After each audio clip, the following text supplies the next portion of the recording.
Oke, tentunya dari profil Anda nampaknya Anda Muslim, Bang ya. Setuju? Oke. Setuju. Anda sudah nonton channel ini sudah sering atau baru kali ini atau baru berapa menit atau gimana? Kalau nonton baru mungkin sekitar 2 kali, cuman saya sering nonton videonya lewat di Facebook. Oke, silakan Bang. Anda Lewat mau TikTok baru. membahas apa? Silakan. Silakan. Saya di sini tugas saya adalah meluruskan fitnahan orang-orang Islam dan menjawab membalikkannya kepada orang-orang Islam. Silakan. Jadi Apa yang di mau belakang Bang Edis itu fitnahan dari umat Islam. Betul, betul. Salah satu fitnahan orang Islam dan tipu dayanya adalah berkata begini, kami Muslim, kami cinta Yesus. Itulah fitnah yang nyata. Fitnahnya di mana? Fitnahnya di mana itu? Oke. Apakah betul kalian mencintai Yesus? Kalau Yesus yang sebelum disalib ya. Menjawab ini saja sudah mulai berkelit kan? Bang, coba dijawab dulu Bang. Apakah betul kalian cinta Yesus? Ya. Oke, kalau kalian cinta Yesus, maka kalian akan mengikuti dia, betul? Betul. Oke, sekarang pertanyaannya, kenapa kalian malah mengikuti ajaran-ajaran yang bertentangan dengan Yesus? Contoh yang diajarkan oleh Muhammad. Misalnya, yang sederhana-sederhana saja. Jangan yang susah-susah. Begini Bang. Contoh. Menurut ajaran Muhammad, boleh nggak bohongin istri?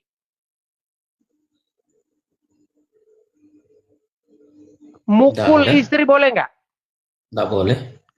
Ini dia. Berat ini tuh. Kalau misalnya saya tunjuk ayat di dalam Quran, boleh mukul istri gimana? Coba tunjukkan.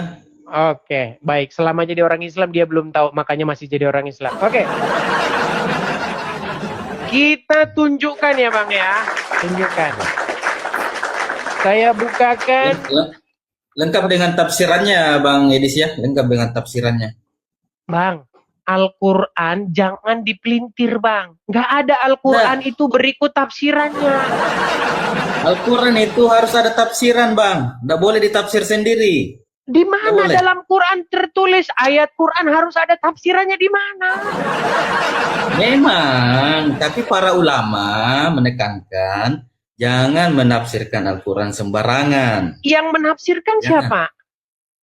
Anda tak? Ya itulah makanya ini bukan saya minta tafsiran Bang, ini tertulis di situ, tertulis. Oke, baik. Makanya saya akan bukakan Al-Quran beserta tafsirnya. Makanya saya bilang, dan makanya teman-teman saya sering membahas ulama-ulama Islam menyesatkan kaum Islam tuh dengan cara seperti ini. Baik, bentar. Al-Quran itu beda dengan Bible Bang, boleh ditafsirkan sembarangan. Baik. Beda dengan Bible. Al-Quran itu tidak boleh ditafsirkan sembarangan. Bentar.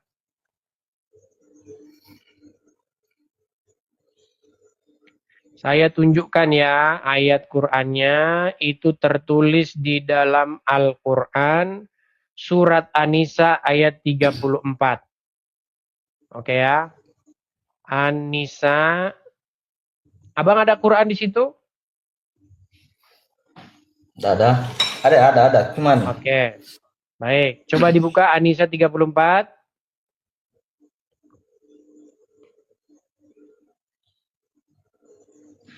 Kaum, saya bacakan di sini. Jangan-jangan nanti Quran saya Anda bilang palsu. Saya bacakan. Kaum laki-laki itu adalah pemimpin bagi kaum wanita. Sama nggak terjemahannya di situ? An-Nisa berapa tadi? An-Nisa? 34. 34.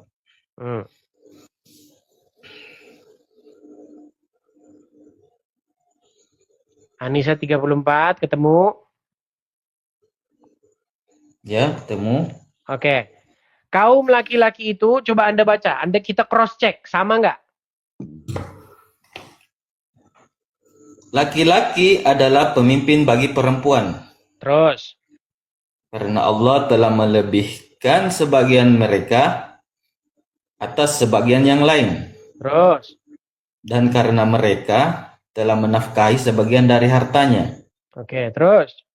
Maka perempuan-perempuan yang saleh adalah mereka yang taat kepada Allah dan menjaga diri ketika suaminya tidak ada. Terus. Karena Allah telah menjaga mereka. Terus. Perempuan-perempuan yang kamu khawatirkan akan nusyus, hendaklah kamu beri nasihat kepada mereka. Terus. Tinggalkanlah mereka di tempat tidur dan pukullah mereka. Nah. Tetapi pukullah mereka, betul. Tetapi lanjut dulu, jangan berhenti di situ. Terus. Tetapi jika mereka menaatimu, maka janganlah kamu mencari-cari alasan untuk menyusahkannya. Oke. Sungguh Allah Maha Tinggi dan Maha Besar. Oke. Kalau mereka tidak taat, boleh dipukul, betul? Kita lihat tafsirnya. Mulai. Enggak,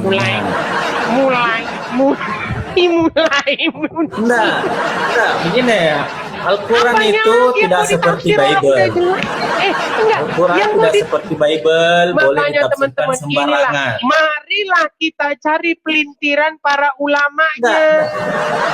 Aduh. Ayat Al-Quran sudah itu begitu tidak seperti Bible. Ayat sudah begitu jelas. Seperti Bible. Loh, ayatnya sudah begitu jelas loh di situ. Nah, itu framingmu mengatakan seperti itu. Astaga. Baca lagi, Pak. Baca lagi satu kali lagi, coba dibaca lagi. Yang bagian yang terakhir. Perempuan yang nusyus. Apa nusyus itu? Kita baca tafsirnya dah. Kita baca tafsirnya.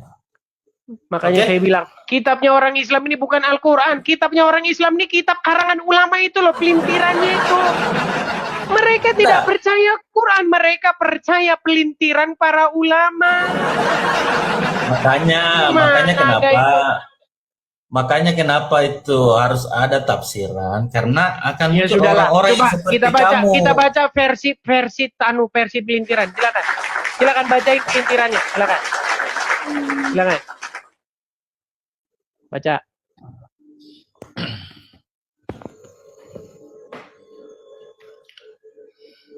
Profil ayo sholat, pengetahuan zong. Coba silakan. Iya, profil Anda itu loh, ayo sholat, tapi pengetahuan nggak ada. Silakan. Pantesan Anda ngomong ayo sholat. Gimana? Silakan. Terus masa harus saya ngomong ayo ke gereja sementara nggak ada perintahnya? Ya udah, coba baca dulu lah ayatnya. Enggak begini. Masa saya harus ngomong ayo ke gereja sementara tidak ada perintah ayo ke gereja? Tidak ada dalam kata siapa tidak ada perintahnya, Bang? Ada. Masalahnya mana perintahnya? Mana? Di dalam Alkitab dikatakan, janganlah kamu menjauhkan diri dari pertemuan-pertemuan. Kata pertemuan-pertemuan itu bahasa aslinya gereja, eklesia. Gereja itu aslinya pertemuan. Jangan kamu menjauhkan diri. Ada di situ. Kenapa? Fokus di sini. Fokus di sini. Jadi arti pertemuan itu maksudnya gereja? Gitu? Iya betul. Itu bahasa apa itu? Dari bahasa apa itu? Bahasa Yunani. Dari bahasa apa? Di dalam Alkitab tertulis, janganlah kamu menjauhkan diri dari pertemuan. Pertemuan yang dimaksud itu adalah pertemuan orang-orang beriman. Jangan kau jauhkan diri dari situ. Kenapa? Karena nanti kalau imanmu lemah, imanmu turun, nanti di komunitas itu dikuatkan kembali oleh sesama orang beriman. Begitu. Mungkin dalam seminggu ini berdoa, tapi doa tidak dijawab. Akhirnya kecewa. Terus nanti kalau ketemu dengan pertemuan, nanti bisa cerita sama teman. Nah, sama teman nanti dijelaskan, saling menguatkan. Nah, jangan menjauhkan diri dari situ. Ada perintahnya itu. Gimana Anda? Coba fokus dulu ke sini, jangan kemana-mana. Jangan mengalihkan topik. Silakan. Apa tadi? Versi pelintiran para ulamanya apa? Di situ kan pukullah mereka. Nah, nanti kalau versi pelintirannya, sayanglah mereka. Itu pasti begitu nanti. Jika kaum istri-istri mereka membantah, maka jangan pukul. Ah, itu pokoknya Quran bilang apa, pelintiran ulama bilang sebaliknya. Coba kalau nggak percaya, coba baca, silakan. Silakan.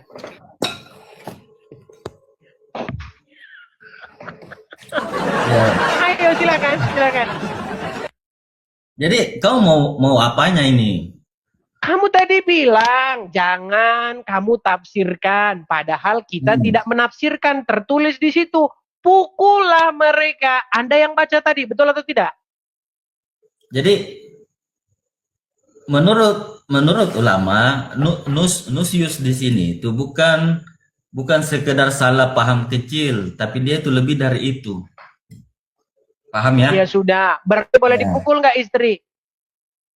Jika betul-betul melewati batas, boleh. Ah, boleh.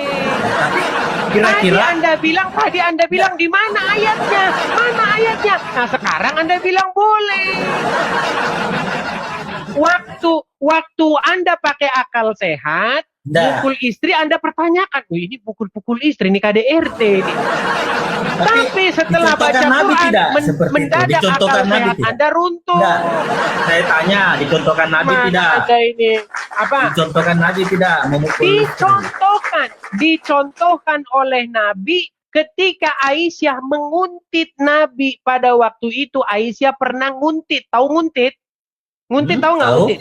Ya. Nah, ketika Nabi diuntit, akhirnya Nabi tahu, dia noleh ke belakang, siapa itu yang nguntit saya? Nah, setelah dia sampai rumah, dilihat Aisyah ada di kamar, tersengal-sengal napasnya.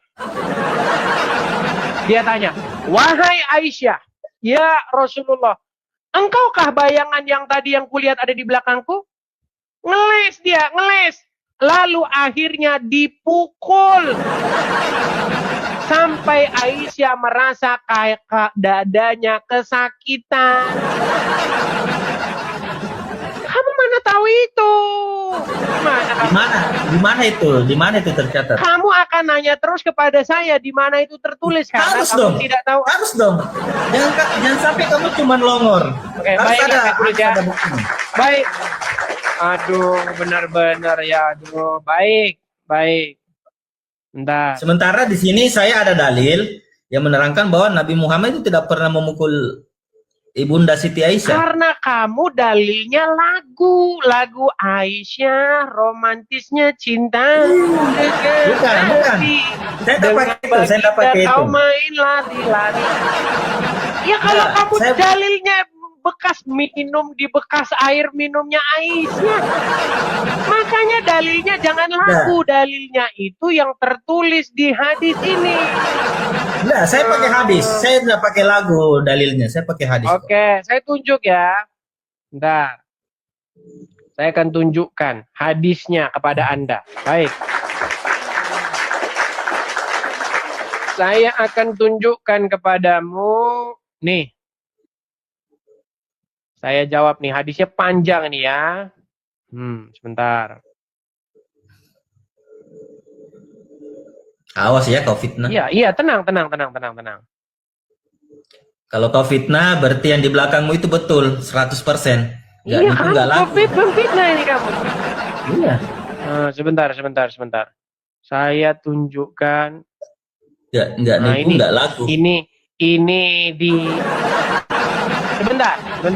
Ini hadisnya ini dipelintir. Saya cari hadis yang ya. Sebentar. Dipelintir? Sebentar. Tenang dulu, sabar. Itu enggak laku ya. Nempel itu ya. Iya, ini tenang. Ini udah pernah saya bahas dengan Uncup ini sih. Sampai Aisyah kesakitan di dadanya ini karena dipukul Muhammad. Bentar ya. Sabar. Saya bacakan dulu. Saya bacakan satu hadis dulu ya dari Abu Daud. Boleh, silakan. Nabi Shallallahu Alaihi Wasallam bersabda, janganlah kalian memukul istri-istri kalian. Itu hadis riwayat Abu Daud. Iya, kecuali Muhammad. Hadis itu kan tidak berlaku untuk Muhammad. Loh, saya kan tanya tadi, apakah Nabi Muhammad mencontohkan itu? Bentar. Makasih ya, Inka ya. Terus ada lagi satu hadis dari Muslim. Aisyah berkata, Rasulullah tidak pernah memukul apapun dengan tangannya. Tidak istri, tidak pula pembantunya. Itu dari riwayat Muslim. Bentar, Terus ini harus saya cari. kamu dapat hadis dari mana? Kamu dapat hadis dari mana itu kalau kalau saya Nabi nggak pernah Muhammad bohong, memukul dadanya? tenang. Kalau saya tidak pernah berbohong, tenang. Itu baru saja kau berbohong, mengatakan saya Iya, tidak tenang. pernah berbohong. Itu baru saja kau berbohong. Oke. Ini masalahnya saya tidak persiapkan. Aduh, ngeles saja kau, ngeles. Bukan ngeles, tenang. Saya bertanggung jawab. Saya tunjukkan ya. Bentar. Di belakangmu itu nggak nipu, nggak laku. Itu nempel di jidatmu. Urusanmu sama Pak Ferdinand bagaimana? Sudah beres? Nah sih. Iya, dia mualaf kan, makanya nipu. Kerja sama gampang. Tenang. Makanya kalau ada sesuatu itu bersabar, jangan gerasa gerusu. Sabar. Harus sabar. Makanya Oke, itu nih, umat saya muslim itu tunjukkan. diajarkan Tenang, saya untuk tunjukkan. bersabar. Ini saya masih, nih sebentar nih ya. Sabar ya. Setelah itu Rasulullah SAW kembali dan aku juga Hadis. Woi. Tenang. Hadis saya minta. Ini hadis. Ini loh. Saya putar Ya. kamera saya ke belakang. Ini tenang. Saya putar kamera saya ke belakang. Ini saya yang ngomong langsung Ustadz nih. Nih. Enggak. Saya terima. Saya terima hadis. Tenang. Ini hadis. Ini loh. Enggak. Loh. Oke, ini seorang Ustadz ulama membacakan hadis yang di samping ini nih. Anda dengarkan. Hadis apa itu? Habis apa? Riwayat siapa? Makanya Nomor dengerin berapa? dulu. Anda nggak tahu apa-apa, Anda dengerin dulu. Saya tidak mau dengar dari video itu. Saya mau dengar dari mulutmu. Sebutkan. Kalau saya yang ngomong, Anda nggak percaya. Makanya sebutkan, terus saya cross check di sini. Oke, Anda sebutkan coba. hadisnya Oke, nomor di kalau- berapa? Oke, baca Sunan An-Nasai. Sebentar nih, yang komen udah ada nih. Sebentar. Sahih Muslim 9. Sebentar. Sahih Muslim. Anak saya atau Sahih Muslim? Yang Sahih mana Muslim. yang benar ini? Sahih Muslim 974 atau 2127. Berapa Muslim? Sahih Muslim 974 atau 2127. Sudah? 974 2127. Sahih Muslim 2127 coba. Sahih Muslim 2127. Saya baca dulu sih. Yang pertama Muslim 974. Ya, silakan. Ini hadis tentang larangan memukul wajah dan tentang pendidikan anak. Rasulullah Shallallahu Alaihi Wasallam bersabda, apabila salah seorang di antara kalian memukul, maka hendaklah ia menjauhi wajah dan janganlah mengatakan, semoga Allah memperburuk wajahmu, karena sesungguhnya Allah telah menciptakan Adam dalam bentuknya. Oke, yang 2127. Sahih Muslim 2127. Muslim 2127. Dikasih tahu langsung yang ustadz yang langsung baca hadisnya, kamu nggak mau. Ini Silakan. Muslim 2127. Ini hadis tentang larangan membuat gambar patung, Iya. makhluk bernyawa dan ancaman bagi Iya. pelukis dan pembuatnya. Iya, makanya kalau hadis-hadis Makanya itu, apa? nomor-nomornya selalu beda-beda. Kamu tuh pendusta. Mana gambar di belakangmu tadi? Mana gambar di belakangmu tadi itu? Dengerin Kembalikan. ya. Ini. Oke. Kembalikan gambar yang di belakangmu tadi. Baik. Saya Nggak nipu, kembalikan. nggak laku. Baik. Pantas Bang Ferdinand itu tidak mau melayani kamu. Karena kau itu memang betul yang dikatakan Bang Ferdinand. Kau itu psikopat. Sesama muslim ini saling membela, nggak apa-apa lah. Nggak. Ya nggak apa-apa. Ya dia kan mualaf. kamu kan Islam. Ya nggak apa-apa, sekutu ya saling membela, betul. Kapan Bang Ferdinand Hutahian Sekarang boleh mualaf? giliran Kapan? saya bicara. Kapan Bang Ferdinand Sekarang, Hutahian astaga. mualaf? Kamu ini kebanyakan nggak tahu. Iya, makanya. Kamu ini banyak nggak taunya. Enggak, jadi oke lah, kita kembali ke topik. Dia mau minta sebentar, sebentar. Kamu mau minta saya tunjukkan ya dalil-dalilnya ya. Ya. Gini loh, kamu ini orangnya itu banyak nggak taunya. Tapi ya, karena banyak nggak taunya, kamu ngeyel. Oke, saya tunjukin ya data-datanya ya. Oke. Yang ngeyel siapa? Oke. Kalau orang tidak tahu ya bertanya lah. Bukan so tahu seperti saya kamu. Tunjukkan dalilnya. Orang yang tidak tahu dalilnya. itu bertanya. Bukan orang yang tidak tahu itu so tahu kayak kamu.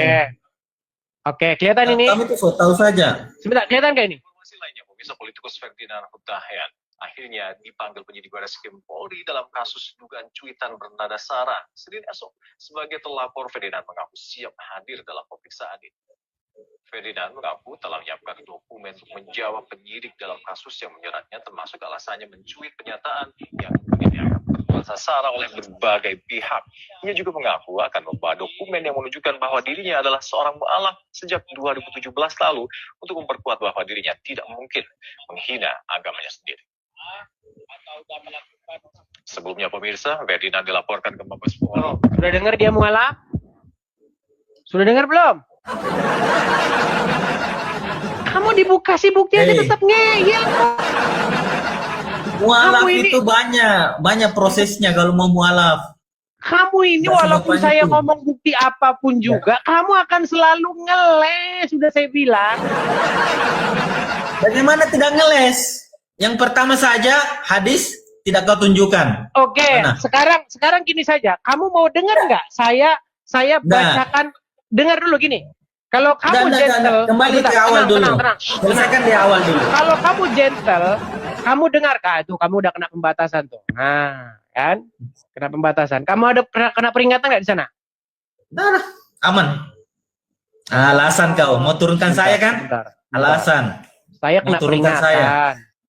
Bentar, saya banding dulu. Bentar. Memang kau itu psikopat sialan kau itu.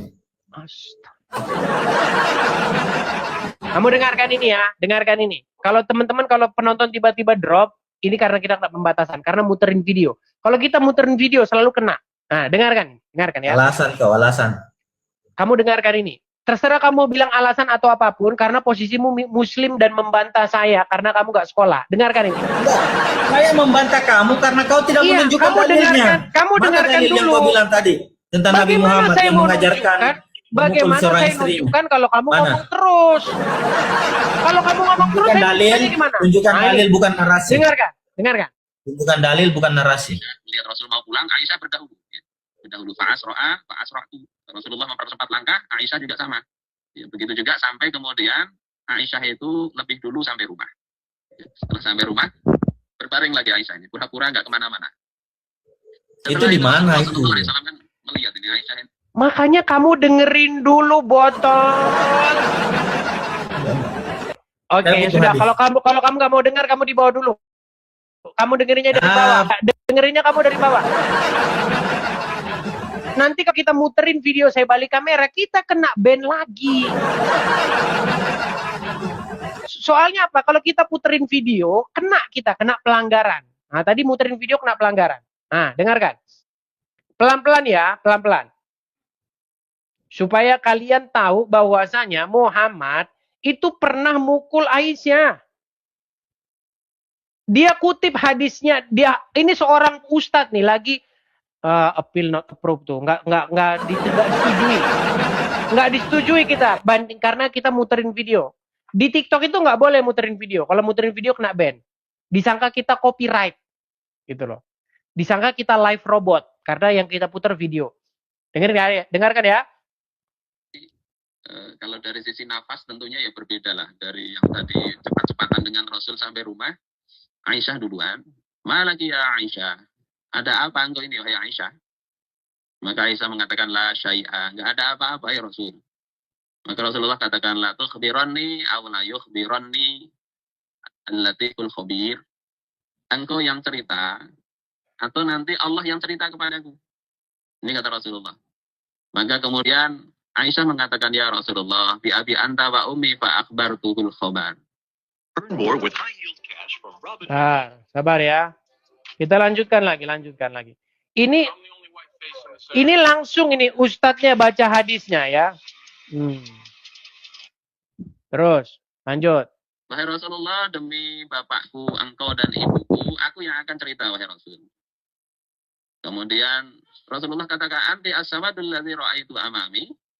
Apakah engkau ini yang tadi bayangan hitam yang ada di depanku tadi?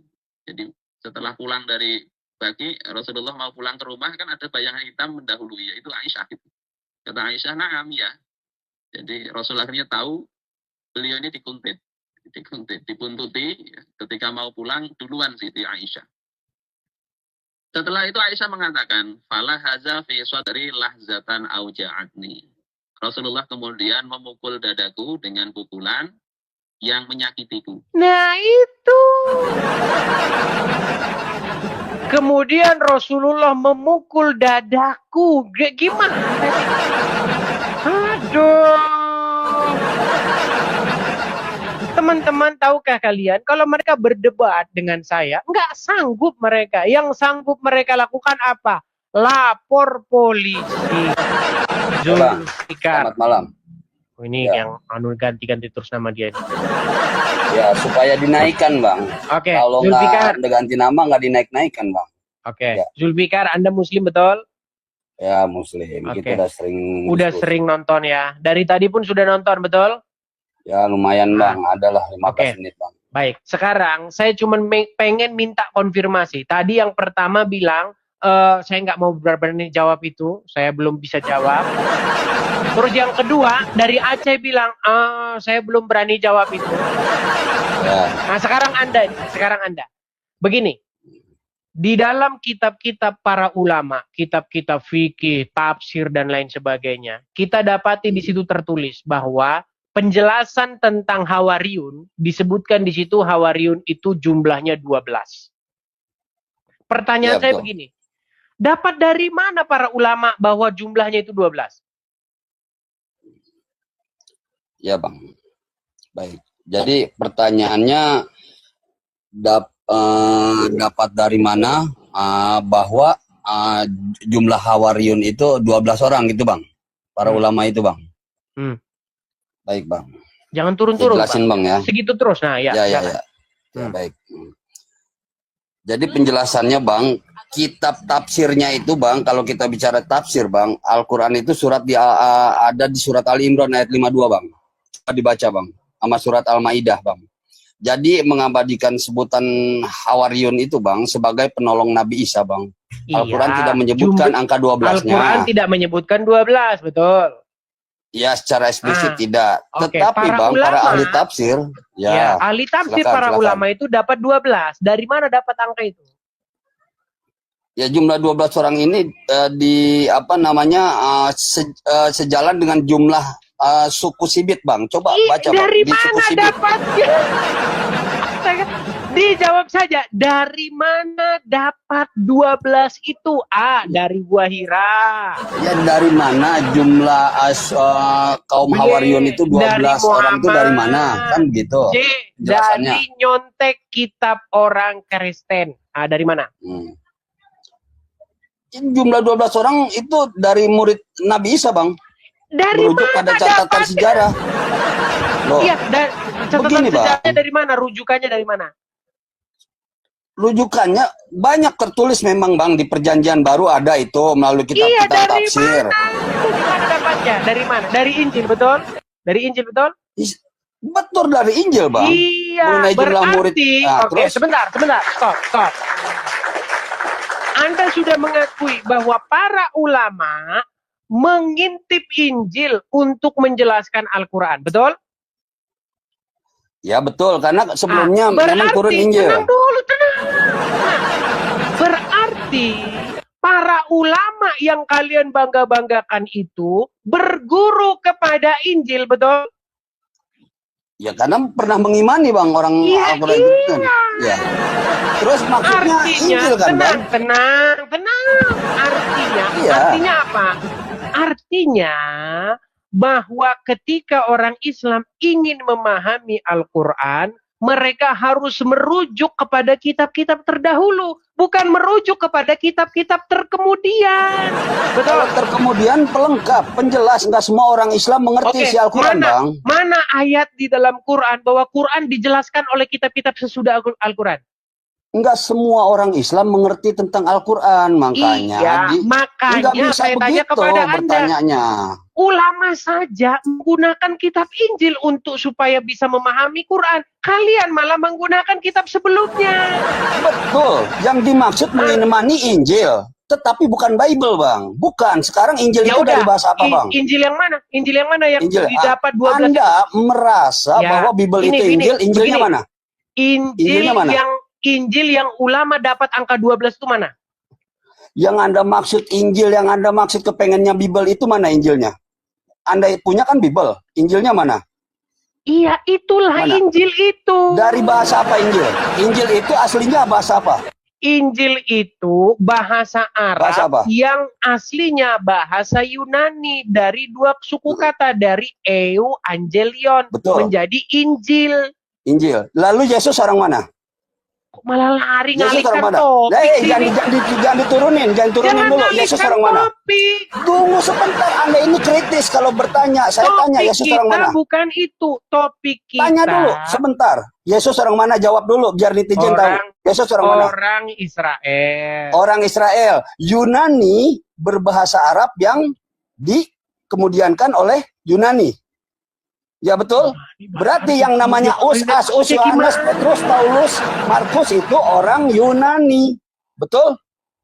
Baik, baru saya jelaskan. Oke, saya Udah jelaskan. mentok loh, Dis. Oke, saya jawab. Boleh saya jawab? Boleh, Yesus Baik. orang Israel. Saya Tetapi jawab. Anda bilang Injil itu berbahasa Yunani. Baik. Berarti Saya Yesus jawab. orang Yunani. Tidak. Nah, Begini, jawab, silakan. saya jelaskan. Pada waktu itu, bahasa Yunani itu adalah bahasa internasional. Bahasa yang dipakai sebagai pengantar antar bangsa. Huruf yang dipakai untuk komunikasi antar bangsa. Saya kasih contoh sekarang. Bang, kita orang Indonesia. Kenapa kita pakai ABCD? Karena huruf ABCD, huruf Latin ini adalah bahasa huruf yang kita pakai untuk komunikasi pengantar. Aslinya kita nggak pakai itu, Bang. Contoh, Bang, saya dari Lampung. Orang Lampung itu punya huruf asli, namanya aksara Lampung. Kagak ngapa bamatada. Itu, kagak ngapa bamatada. Itu aslinya. Tapi nggak pernah orang Lampung make itu untuk ngirim SMS. Nggak pernah. sekarang Yesus berbahasa apa? Tenang. Bahasa Saya apa yang jelasin. digunakan Yesus? Aduh, saya jelasin dulu, tenang. Muter-muter jauh. Pada inti kalau Anda Tenang bertanya dulu. langsung intinya. Iya, Sekarang makanya saya saya bertanya jelaskan langsung intinya. pelan-pelan. Berbahasa apa Pelan-pelan Yesus? saya jelaskan. Dia berbahasa Aram. Yesus berbahasa apa? Aramaik. Berbahasa Aramaik, ya. Sedangkan Injil Anda katakan tadi berbahasa Yunani. Yunani. Betul? Yunani. Apakah Yesus bisa berbahasa Yunani? Bisa juga.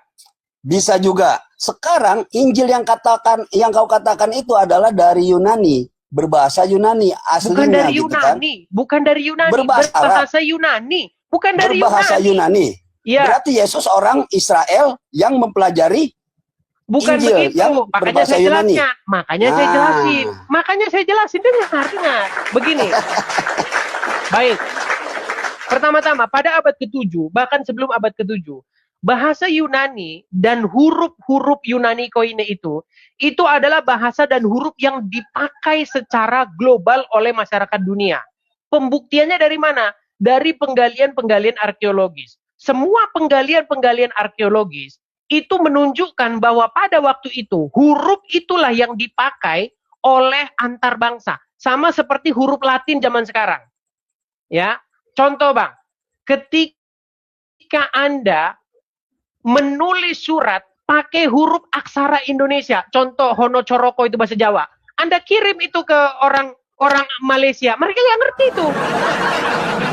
Anda harus pakai huruf Latin ABCD. Karena apa? Karena huruf ABCD inilah yang kita pakai untuk komunikasi. Nah, begitu juga pada waktu itu. Memang secara faktual Yesus murid-murid berbahasa Aram. Ya kan? Nah, lalu kenapa kok bisa Injil berbahasa Yunani? Karena Injil disampaikan kepada seluruh manusia. Disampaikan kepada orang-orang di Roma, disampaikan kepada orang-orang di Korintus, disampaikan kepada orang-orang di Smyrna, di mana-mana disampaikan. Dan mereka itu melek bahasa Yunani. Hurufnya huruf Yunani. Karena memang itulah bahasa yang kita pakai pada waktu Bisa itu. gantian, Bang.